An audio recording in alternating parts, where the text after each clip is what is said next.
الحمد لله كفى والصلاة والسلام على من اصطفى أما بعد.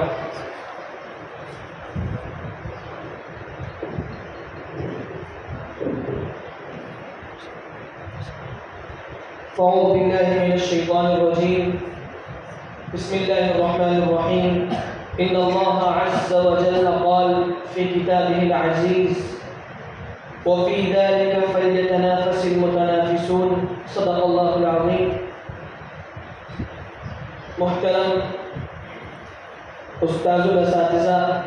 جناب حافظ محمد ساجد شافی صاحب، اور اسی طریقے سے اس مجلس کے اندر رونق افروز تمام سامعین، اساتذہ کرام اور عزیز طلبہ، اگرچہ کہ مجھے یہاں پر اپنا قلبی تاثر پیش کرنے کے لیے کھڑا کیا گیا، لیکن بات حقیقت یہ ہے کہ کسی بھی پروگرام کا اور کسی بھی تقریب کا اصل تاثر تو مجمع ہوتا ہے کہ مجمع کی خاموشی اور مجمع کا پرسکون انداز سے کسی بات کو سننا، اس کو سماعت کرنا اور بالکل چستی اور پھرتی کے ساتھ ان پروگرامات کو جو پیش کیے جا رہے ہیں ان کو سننا، یہ اصل تاثر ہوتا ہے. ماشاءاللہ طلبہ عزیز نے اسٹیج پر آ کر کے بہت ہی بہترین انداز کے اندر اپنی اپنی کارکردگی پیش کی. جب میں صبح فجر پڑھانے کے لیے آیا تب میں نے دیکھا کہ ماشاءاللہ سب اسٹیج وغیرہ لگا تھا، جس طریقے سے سب مائک وغیرہ کا انتظام تھا، تو ابتدائی مرحلہ جو تھا وہی دیکھ کر کے دل کو بڑا سکون لگا کہ ماشاءاللہ مدرسے کے اندر بہت بہترین انداز سے طلبہ عزیز کے اوپر محنت کی جا رہی ہے. اور چاہت تو یہ تھی کہ مزید صبح کے پروگرام میں شرکت ہوتی، لیکن کچھ مصروفیات کی بنا پر صبح کے پروگرام میں شرکت نہ ہو سکی، لیکن ماشاءاللہ مغرب بعد کے پروگرام میں شرکت ہوئی اور دیکھنے میں آیا طلبہ عزیز نے بہت بہترین انداز سے کارکردگی پیش. اصل کارکردگی سے معلوم یہ ہوتا ہے کہ طلبہ کے اوپر مکتب کے اندر کس انداز سے محنت کی جائے. عزیزان گرامی قدر، ایک بات جو ہے قابل لحاظ اور قابل غور یہ ہے کہ یہ جو طلبہ ہیں، یہ جو مکتب کے اندر آ کر کے تعلیم حاصل کرتے ہیں، یہ قوم امت مسلمہ کا آنے والا مستقبل ہے. ان کو شروع ہی سے جس طریقے کا ماحول دیا جائے گا، جس طریقے سے ان کی تربیت کی جائے گی، آگے چل کر یہ ماحول جو ہے یہ امت مسلمہ کے اندر پھیلائے. ان کا اگر دینی ماحول ہوگا، ان کی دینی تربیت ہوگی، تو آگے چل کر کے یہ جب بڑے ہوں گے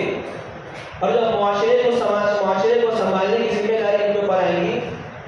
تب یہ اپنا جو دینی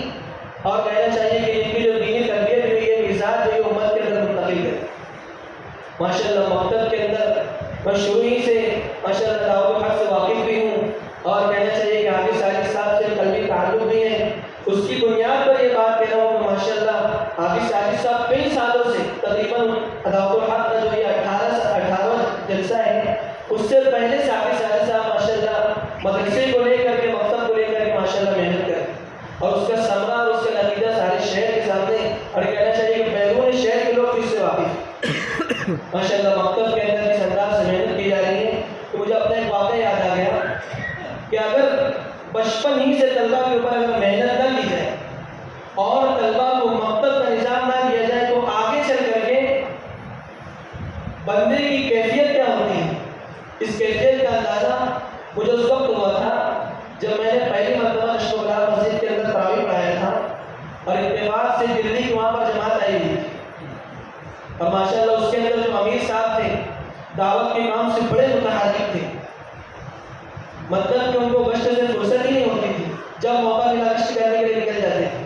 تراویح کے بعد ادھر پڑھنے کے بعد جو امیر صاحب تھے، مجھے اور میرے جو دوست حافظ صاحب ہم کو لے کر کے گشت کرنے کے لیے نکلتے تھے. گشت کرتے کرتے ہم لوگ جہاں پر المیمون پارک جہاں آتے ہیں، پہلے وہاں پر میدان تھا، وہاں پر تراویح کے بعد بہت سارے لوگ چائے وغیرہ پینے کے لیے بیٹھتے تھے، اور اسی طریقے سے گپ شپ کرنے کے لیے بیٹھتے تھے. امیر صاحب نے دیکھا کہ اچھا بڑا مجمع ہے اور دعوت کا اچھی موضوع لگا بھی ہے، تو ہم کو لے کر کے وہاں پر گئے اور مجمع کو جوڑ کر کے تقریر کرنا شروع کر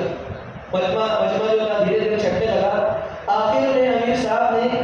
چند لوگوں کو روک کر کے ان کی کارگزاری کی، جس میں سے ایک مسلمان تھا اور 3 غیر مسلم تھے. وہ جو مسلمان جو تھا وہ 3 غیر مسلم اس کے دوست تھے. امیر صاحب نے موقع کی مناسبت سے ان کو دعوت دی اور اللہ کے دین کی ان کو بات سمجھائی اور ان کو زبانی کلمہ پڑھنے کی تاکید کی تلقین کی. تو غضب یہ ہوا، طبیعت اس وقت حیران ہوئی. امیر صاحب جب غیر مسلموں کو کلمہ پڑھاتے تو غیر مسلم اپنی زبان سے کلمہ طیبہ پڑھ لے رہا تھا، پڑھ سکتا تھا. اس کو پڑھاتے لا الہ الا اللہ تو پڑھتا لا الہ الا اللہ، اس کو بولتے محمد رسول اللہ تو پڑھتا محمد رسول اللہ. لیکن ان کے ساتھ میں جو ہمارا مسلمان تھا اس کی زبانی اور اس کی دلی کیفیت یہ تھی کہ امیر صاحب اس کو کلمہ پڑھا رہے ہیں تو غیر مسلم کی زبان سے کلمہ طیبہ جاری ہو رہا تھا، لیکن اس مسلمان کی زبان سے کلمہ طیبہ جاری نہیں تھی. پڑھنے میں لڑکھڑانے لگا اور بولنے نہیں پا رہا تھا. اس وقت دیکھ کر کے دل پر بڑی حیرت تاری ہوئی کہ یا اللہ یہ امت مسلمہ کے نوجوان ہی کہاں جائے. اس وقت ہمارے کسی عالم دوست نے بتایا کہ یہ جو ہے یہ بچپن ہی سے تربیت ہوتی ہے کہ ماں باپ اپنے بچوں کو، اساتذہ جو ہے ان چھوٹے بچوں کو اس انداز سے تربیت کرتے ہیں کہ آگے چل کر کے ان کے دین ایمان محفوظ ہو. اور جو ہے فتنوں کا دور بھی ہے، اس فتنوں کے دور کے اندر مکتب کی اتنی عظیم شان تعلیم دینا، یہ کہنا چاہیے کہ اللہ رب العزت کی عظیم شان بات ہے. ایک آخری بات ہے کہ میں اپنی بات ختم کروں گا کہ ماشاءاللہ ہمارے شہر مالیگاؤں کے اندر مکاتب کا جو نظام ہے یہ اللہ رب العزت کی بہت بڑی نعمت ہے. اگر ہم بیرون شہر جا کر کے ہندوستان کے اندر اگر ہم دیکھیں تو بہت سے علاقے ایسے ہیں اور بیرون ملک کے اندر بھی ہمارے استاد نے تبلیغ کے اندر یہ بات بیان فرمائی تھی کہ آج بھی ہندوستان کے اندر اور بیرون ملک کے اندر لوگ جو ہے آن لائن اساتذہ تلاش کرتے ہیں کہ یوٹیوب کے ذریعے سے، اسی طریقے سے on line zoom I D کے ذریعے سے ہمارے طلبہ کو جو ہے مکاتب کے نورانی قاعدے کی قرآن کریم نازلہ کی کسی نہ کسی درجے میں تعلیم مل جائے، لیکن اساتذہ نہیں، پڑھانے کے لیے مکاتب کا نظام نہیں. ماشاءاللہ ہمارے اس علاقے کے اندر مدرسہ دعوت الحق والا مدرسہ صدیق قومی جس انداز سے محنت کر رہے ہیں ماشاءاللہ دیکھ کر کے وہاں بہت اچھا لگا. اور طلبہ عزیز نے جس انداز سے اپنا مظاہرہ پیش کیا، امید ہے اللہ رب العزت سے کہ آگے چل کر کے یہی بچے ہماری بستی کے اندر دینی ماحول پیدا کرنے کے کہنا چاہیے کہ ضامن ہوں گے اور انشاءاللہ دین کے بڑی خدمت ہمارے اس علاقے سے انجام دی جائیں گی. بڑے قابل مبارکباد ہیں وہ دو اساتذہ جنہوں نے طلبہ کی تیاری کی. حافظ ساجد صاحب کی سرپرستی کے اندر اللہ رب العزت ان اساتذہ کو اور حافظ صاحب